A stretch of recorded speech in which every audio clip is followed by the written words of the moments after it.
Hello guys! If you're looking how to make your TikTok account from private to public and you don't know how, then you have found the right video, my friends.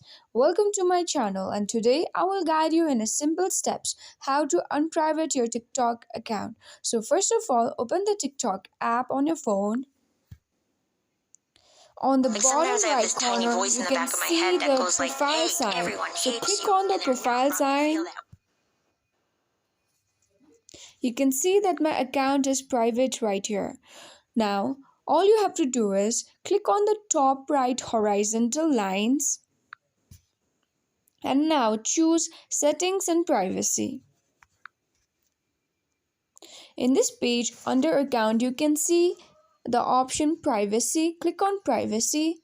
You can see the green activation sign under Private Account. So click on that and switch your account to a public account.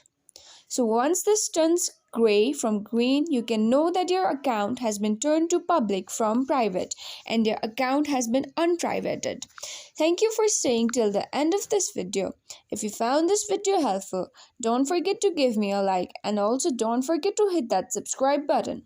In my next video, I will teach you how to make your TikTok account to a professional account. Thank you and stay safe.